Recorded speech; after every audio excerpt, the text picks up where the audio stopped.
Our next speaker is Australia's David Lush. David has coached Emily Seebohm for the last 4 years, including her 2 gold medals at the Kazan World Championships and defending the 200-metre backstroke title in Budapest last year. As the only gold medal for the Australian team, this earned David the prestigious Coach of the Year award with Swimming Australia in 2017. Having also coached Brittany Elmsley and Minna Atherton to national teams, here to present insights of coaching a mature swimmer, please welcome David Lush.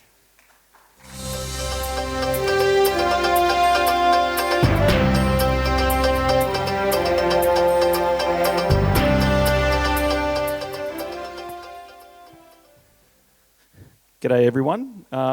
Thank you for that welcome. I feel a little bit like John there with the FINA World Cups, except with not as good hair. He's a little bit leaner than me. But anyway, thank you for the warm welcome. Really humbling to be here and presenting in front of, I guess, people of your calibre at an event like this. So thank you again to FINA. So my presentation is about insights into coaching a developed swimmer. Obviously, we would know that there's going to be some obvious differences between coaching kids that are younger, athletes that are a bit more mature, and those that are coming to the end of their career. So for starters, this is just a little bit about me. I've gone to university. I'm the director of swimming at Brisbane Grammar School. I've got a couple of learn to swim businesses. Also working on a couple of little different things, I guess, that are a little bit left field. That's probably a little bit about me, is that, just like to keep myself interested with different things. I've got a VR company, virtual reality, that's working on, I guess, developing some tools to allow, I guess, the learn to swim industry to, I guess, change and come into the future, as well as working on some pretty cool things about trying to get I guess people that otherwise don't have access to water, the ability to swim. And so we've put something together with shipping container. Obviously these are universal and they can go out. So to me that's going to be an exciting little venture. But more recently, working with Emily Seebohm has been a fantastic opportunity. Brittany Elmsley obviously as well, Rio Olympic gold medalist. And World Junior Champions Minna Atherton, Calypso Sheridan and Gemma Cooney. But I also do a little bit of consulting with Cricket Australia with their fast bowlers, work with some great triathletes, more so with their swimming, surf lifesaving, and a little bit of water polo as well with their conditioning. But again, just so I can get a bit of a feel of the room, hopefully the translators can catch up here, but who currently coaches or assists Olympic level athletes? Just throw your hand up if you're currently working with Olympic level athletes. Okay, fantastic. All right. Well, regardless of if that's something where you want to go, I probably would want you to ask yourself the question, why do you want to work with Olympic level athletes? Why do you want to work with high performance athletes if that's part of your journey? Is it for the money? Is it for the fame? Is it for the challenge? Is it for the passion? Or is there a specific outcome for you? But I really think in coaching, you really got to start with your why. I guess for further thought, I guess after this presentation, I would hope that you can ask yourself some of these questions. Could your program support high performance athletes now?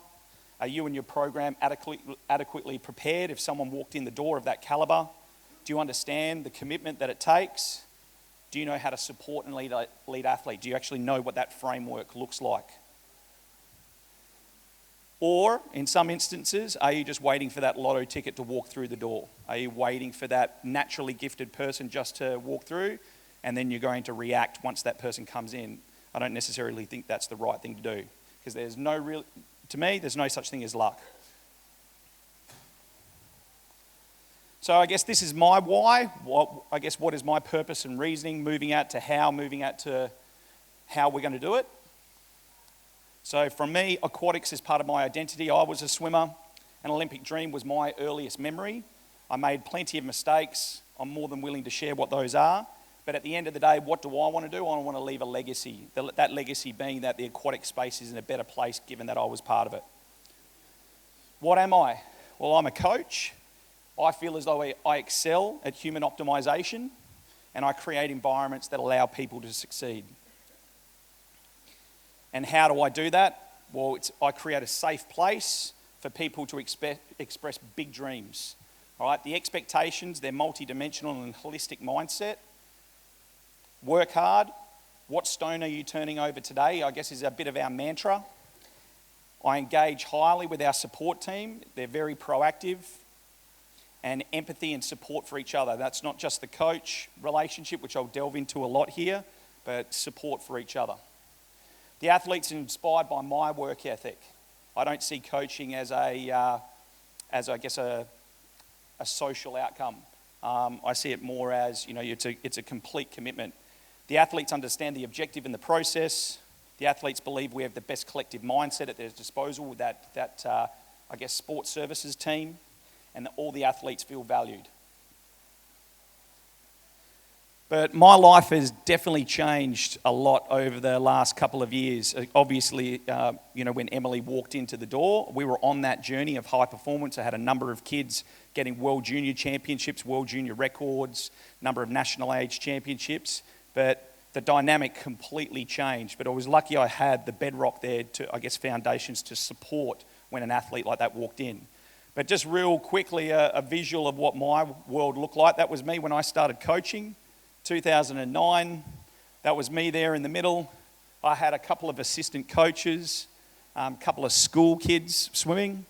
But I was really, once the school swimming season finished, I was actually trying to find what do I actually do between that April and December period, because we were a very, very small club team. That changed a little bit as the years went on. We turned into, a medium club team. I took on a little bit more study to fill in that gap, and I had a couple of extra coaches join me there. But we were on our way. 2012, we started to have more athletes join the program. Some of those kids that were there in 2009 transitioned, more into a more mature age group athlete. They were winning medals at national age championships. That in itself started to create a little bit more of an identity with the swimming program. Here we got an assistant coach. We started to need a junior swim coordinator, a couple of extra junior coaches, and this is where I started to engage with my high performance framework. And that was just bringing in nutritionists into the program, strength and conditioning people into the program, commissioning out Biomech out to, a subcontractor. We weren't being given any grants, etc., from our state, from the swimming body, from the government. So it was all internal. But at the same time, that was a really important dynamic to understand, is that the coach is the captain of the ship. You got lots of people working for you for one objective, but you've got to lead the team. So in 2015-16, leading into the Olympics, obviously it started to get a little bit more busy. I actually registered to do my MBA, and all of a sudden, this young lady walked into the program. And Emily and I already had a relationship beforehand. So Emily had a great journey with a fellow coach, Mr. Matthew Brown. Matt was my coach when I was a swimmer, and I was also his assistant for a number of years. And Matthew and Emily did a fantastic job together. But I think Matt parted ways with Emily. He went on to, another club. Emily wanted to stay with her family in Brisbane. We already had a relationship, and so we kicked off from there. But obviously, when you bring in an athlete like that, their needs are completely different. And we have 3 of them. So with Emily, Brittany Elmsley, 100 freestyler, she was from Michael Bowles' program, and Minna Atherton. So that started to present some issues. We had to deal with mum and dad, a boyfriend, a manager, external media, Swimming Australia media, sponsors, moving then into, you have to have communication with your national head coach, a high performance director, a performance pathway coordinator. You've got your national mentor coach, a Queensland head coach who comes into the program, visits, wanting to understand is there anything else that you need, any support. I probably needed a secretary to do all my email. SAL administration, so that's Swimming Australia administration. SAL categorisation, so that's where all your funding model comes in. All of a sudden you've got a budget to work with. What you actually do with that budget, you have to communicate with people about that. We have an Australian team doctor and her personal doctor, so that make sure that they're aligned in the instance of any injury. Sports science coordinator, so all those people, all that peripheral support that I was referring to. We have someone that we, submit proposals to, rationale, expected outcomes, KPIs, etc., and how you're going to utilise that funding or those human resources.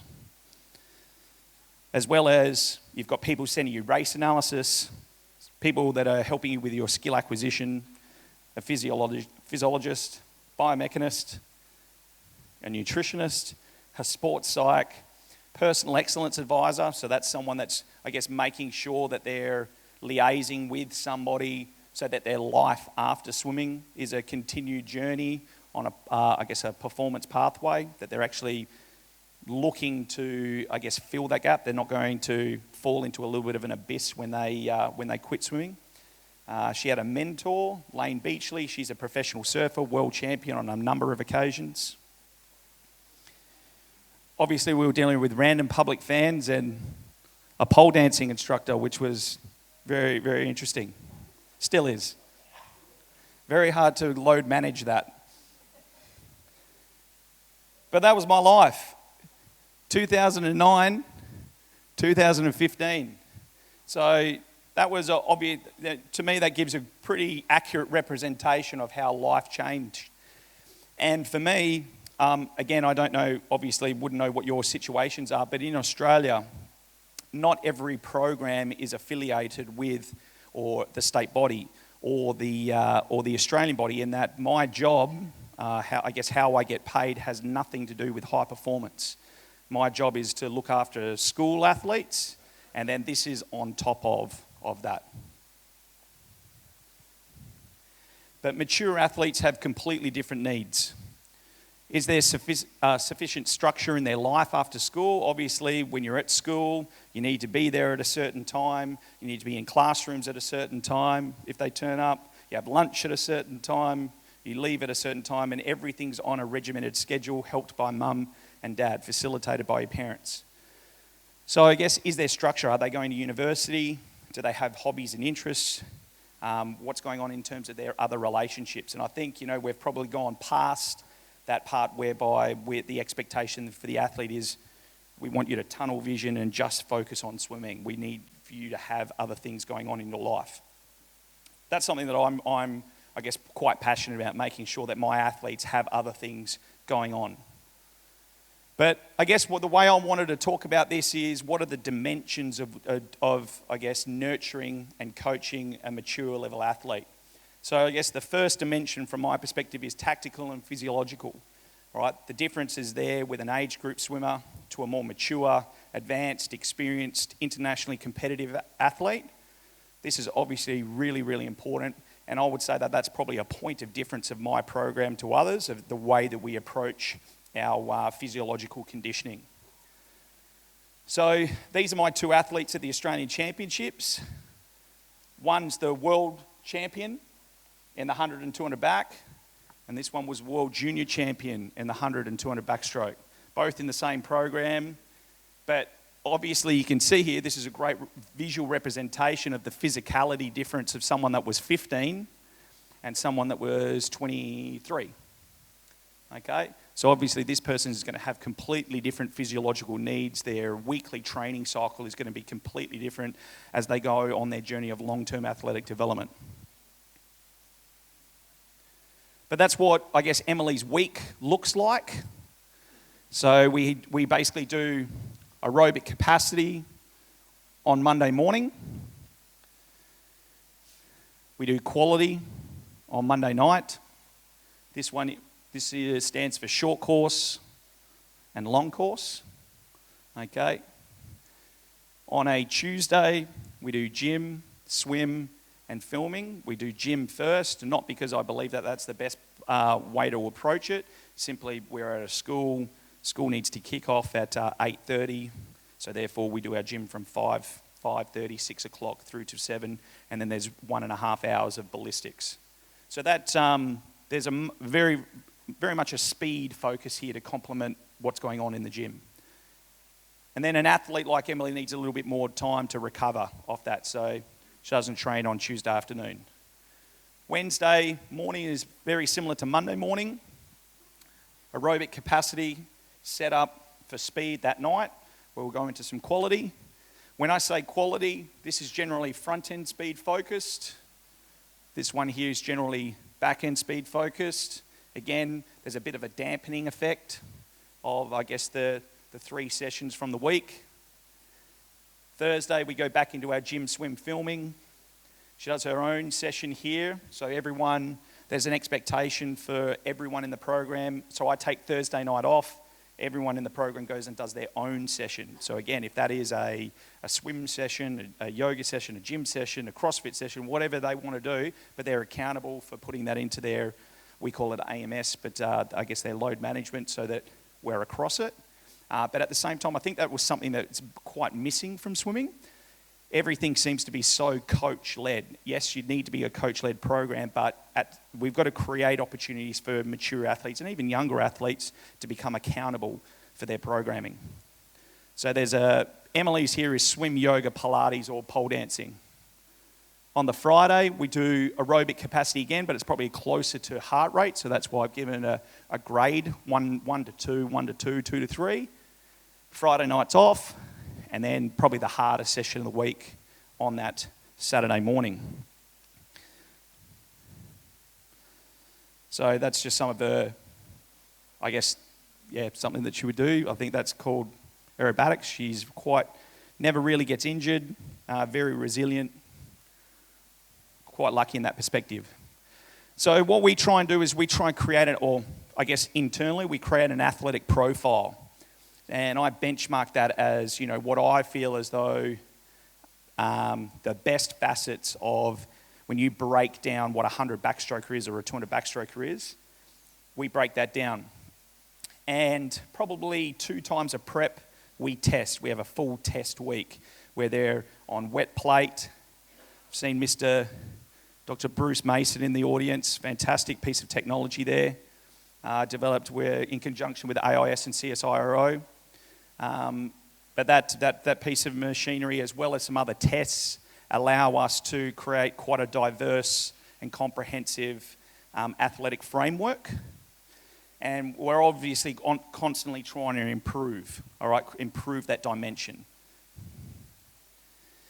In terms of her race modelling, these are the kind of model. All training is based on, I guess, the model of which I feel as though where she needs to head to. And probably the most important part is this section in here, is heart rate and lactate. So we have a full, we understand where she is at any point in the race and how much lactate she's producing, what her heart rate is at that point in time. And if there's any deviation from that as we lead up into the meet, we would really know where they're going. Well, we almost know the outcome before it's going to happen. But there's some of the results there in terms of the last couple of benchmarks meets from World Champs in Budapest, Pan Pacs in Japan, Com Games, Gold Coast, and trials. We're obviously always trying to improve from trials, but been quite close to gold there. Often, so obviously we've had Kylie Mass do quite well over in recent history, but she's been fairly consistent. But if I look at my 4-year outline, what are the objectives we're trying to do there? Year 1, there's quite a substantial break, again, for a mature athlete. And then we build into that year. In year 2, we try something new. For Emily, and more recently myself, that's been really engaging with the FINA World Cups. They've been a fantastic opportunity for racing. And in that 200 bracket, that's how many, relevant races Emily has done this year. 200 100 or 200 metre backstrokes, which is quite an incredible amount of racing. But I think, with FINA setting up that World Cup, it presents a really unique opportunity to race some of the world's best in relevant competition. Year 3, it's rehearsal and refine. So obviously, we'll probably spend a fair bit more time in Japan next year. That, for me, becomes the dress rehearsal for what's going to come next. And obviously, the big show in 2020. So the next pillar for me is psychological and communication. Obviously, your communication needs to change the older the athlete becomes. I guess when you're dealing with young kids, I guess almost a visual representation of it, you've got athletes in the pool, and the communication generally tends to be in this direction and quite diverse given there's a lot of kids in front of you. I guess the older the athlete becomes, the communication's got to raise up so it's eye to eye, and it's more a collaboration. But it always starts with selling a big dream, and that instilling that belief that they have the ability to win at the top level. The athlete needs to have complete trust in coaching and exercise prescription, and that season has got to be collaborative because they've got other things going on in their life. Hopefully it's university, hopefully they've got great relationships with their friends and family, they have a social life, they're doing different things, they're out there doing a little bit of professional development that's out of the aquatic arena. That's, I guess, for me, something that I try and give my athletes, given I do have a couple of other little businesses on the side, bring them into the fold, introduce them to people, because as athletes leave, you've got some great humans who have, I guess, expertise in commitment, work ethic, but they don't necessarily have the acumen and the networks when we talk about communicating with, I guess, people that have been in university or in work life for as long as they've been swimming. More recently for me, it's managing probably PR issues. And, again, it's part of life, but again, being part of a swimmer that's in the public eye, that's obviously something you've got to assist with. And again, as a coach, when you're close to the coalface with an athlete and you care and you have empathy, you're obviously going to have an impact in terms of mentorship with that athlete. But at the end of the day, why I talk about not just investing everything into the pool, for me, I want Emily to walk up, or all athletes I should say, when they're in the final of their biggest meet of their life, can they swim without consequence? So is the outcome of this race for her 58 seconds, hopefully they're not feeling like this just determines the next 58 years of my life. Hopefully they're going in saying 58 seconds is just the next 58 seconds. I've got this going on, I've got this going on, this going on. Otherwise, you're going to be swimming with too much pressure. So for me, it's about the next 58 seconds is just the next 58 seconds. Hopefully it's 57.9. But the next 58 seconds is just the next 58 seconds. And your personal identity is not determined on the outcome of this event. So again, little things that we do, we might get her to organise swim clinics, Brittany to organise swim clinics, hand out flyers, and again, be part of the graphics team that will design the flyers, etc. Just giving them little bits of, I guess, professional development. How do you interact, or how do you manage a budget? How do you interact with someone that's going to print these for you? How do you do a group mail out, etc. Simple skills, but sometimes these athletes don't get the opportunity to experience it. So skill acquisition and learning, that's the third dimension I wanted to talk about. So I guess the older the athlete becomes, the more stimulating the learning environment needs to become. But what are the essentials of that? So I guess my learning framework, we've got a developing athlete versus an elite athlete. So those Tuesday and Thursday morning sessions that I referred to before, this is basically how they work, is that our development athletes, those national age groupers, they're getting a lot of blocked learning. So the communication tends to be in one direction, all right? And they're generally in 5 to 6 minute blocks. So that's probably pretty representative of what it looks like. You have a coach talking with the athletes. This is the drill that we're going to do, and we'll hopefully get around to every athlete and, upskill them. Elite athlete block learning is still 5 to 6 minutes, but again, when we represent it, the ratio of how much block learning we do versus, I guess, our developing athletes is a lot less. We'll do a lot more constraints-based learning.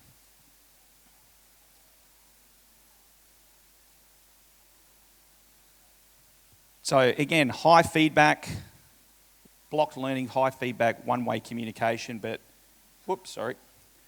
this is probably what it looks like. Biomechanist, some underwater footage, and the athlete. I'm sure most people have worked in that scenario before. Then we get into athlete-led. So again, putting the onus on the athlete. So in how it's represented with us, is I'll have, in that first scenario, a coach leading that particular task, and the communication is going straight to the athlete.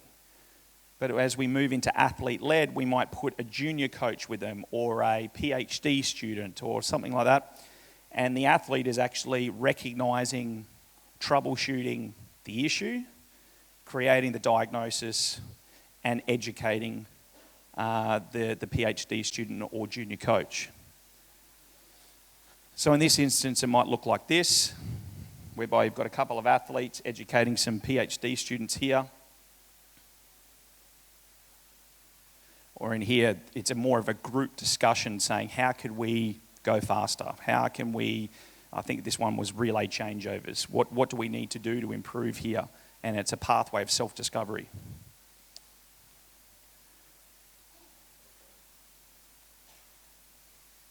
But then we get into constraints-based learning. Now, we don't do a lot of constraints-based learning with our junior athletes, again, because it'd probably be time prohibitive, space prohibitive. That's probably it. I'd like to do more.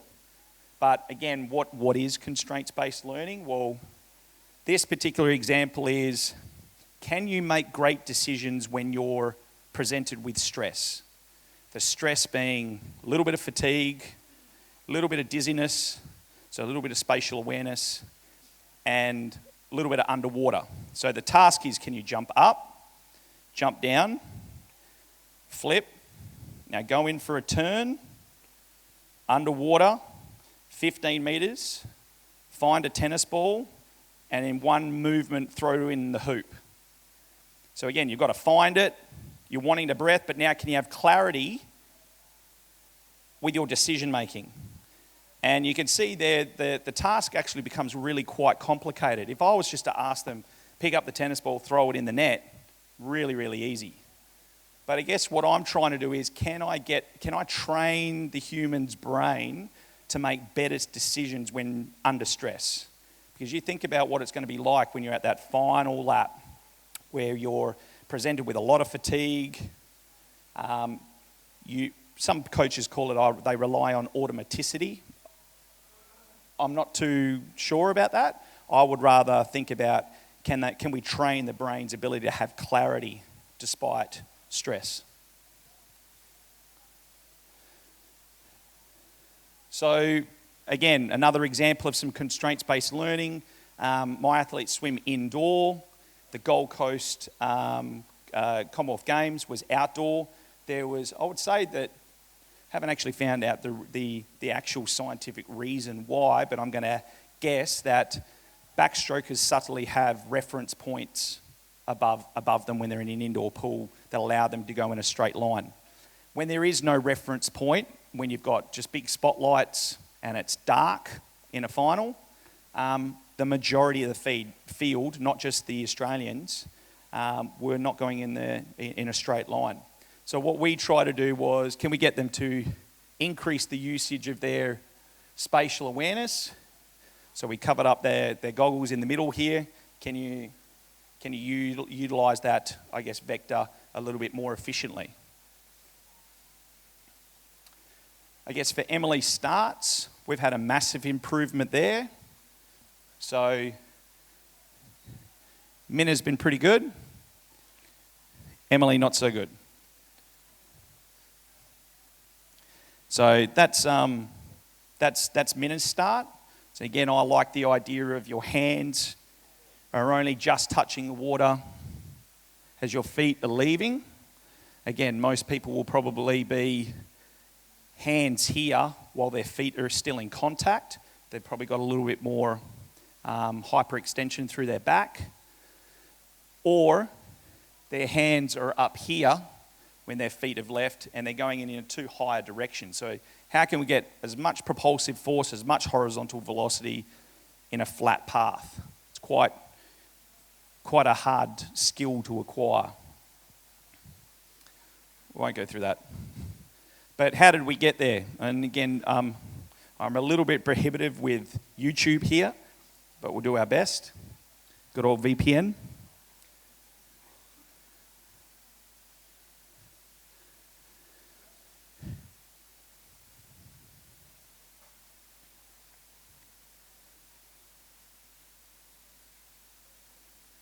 So again, nothing really special, but again, it's about the setup. Some counter movement jumps. So that's step one. Can you then do it whilst you're moving?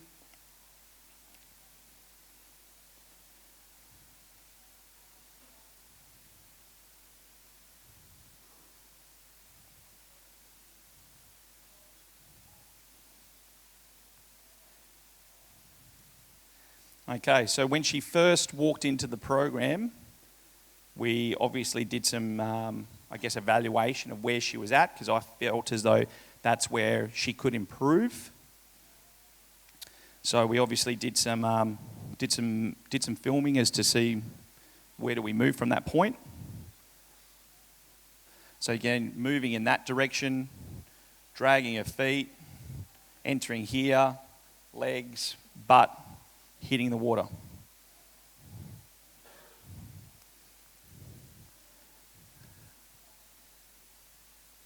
So again, through that intervention of the dry land, as well as a bit of core strength, that triple extension obviously needed to improve the timing of that. So I try to work on height first,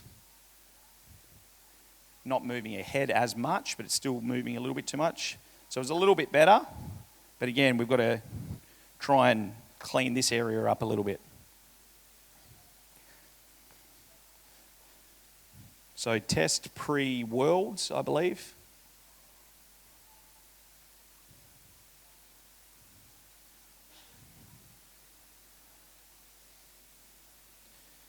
So good setup, straight up and down.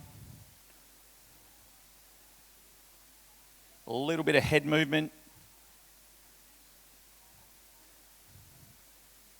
But a lot better control there. I still think a little bit too high, but you can see there it was much more cleaned up. And that made a lot of a difference. It's not necessarily time to hear the difference. It's basically how they enter. Can they maintain the speed that they've just generated off the dive? Can they hold that on their underwater? Now, if you're not in the right position, you're going to be like a parachute. So that was obviously really important. But again, when you're talking about skill acquisition, it's really important to understand the individual. How do they learn? You know, for Emily, a lot of it is games for understanding. It's not necessarily, I can draw it up on the board and say, this is what you need to do. She's not going to read a journal article that then she can visualize and implement. She's very, very much representative practice. But you also need to understand the relevance of the task. All right, the task that you're trying to implement, is it actually relevant? So I do see a lot of YouTube videos of people, trying to improve their backstroke start, throwing medicine balls and jumping up in the air, etc. To me, they're not quite representative practice. They look like fun though. But at the same time, the balance between representative practice and creating engaging environments, that's really important, as well as what I found. I'm not a too big a user of social media. I understand the benefits of it.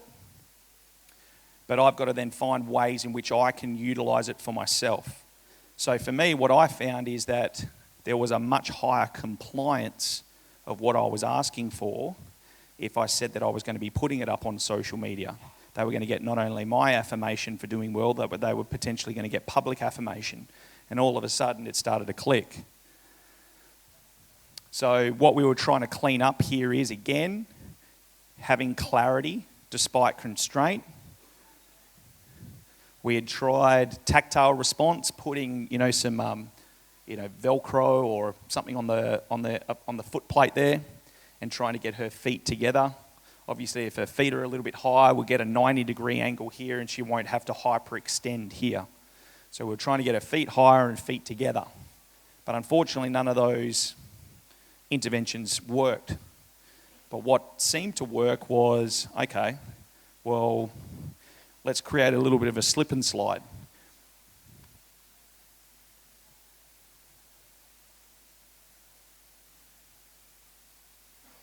So this was about putting your feet on the wall in the right position, and then your back is going to be flat. Can you then push off?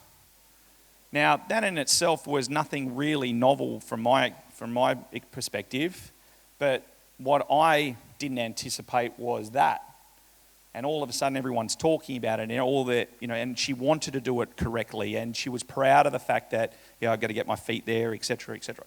So I think that, again, a lot of us of my demographic and up find social media a waste of time. It's a wasted oxygen, but I think we can be entrepreneurial in our pursuit of the objective we're trying to achieve. But I guess in summary, the importance of specificity and deliberate practice, I guess, is a cornerstone in my environment. Load management. Make sure you prescribe recovery. Again, connecting this back to what are the differences between coaching a more mature, advanced athlete versus someone of a younger demographic. Load management becomes really important, making sure that you're prescribing recovery. Your communication and your relationship is integral. And for me, it's about athletes will care about how much you know once they understand how much you care. But at the end of the day, we've got to be, I guess, entertained as well a little bit and keep it fresh for coaches. We're the ones that are there every day. We're the ones that are making great decisions. We're the ones that are going to be providing that inspiration. So for me, it's really important for us to evolve, experiment, and making sure that you're having fun.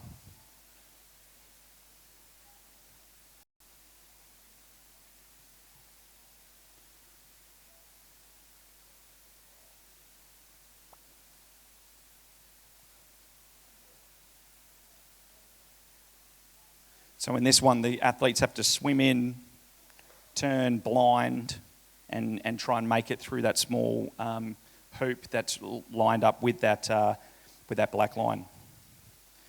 And again, I want to thank you. I'm extremely humbled to be presenting in front of you. I've had a lot of fun, obviously, coaching Emily, but I'm more than happy to give back to the coaching community. But thank you to FINA for giving me the opportunity to present. Thank you.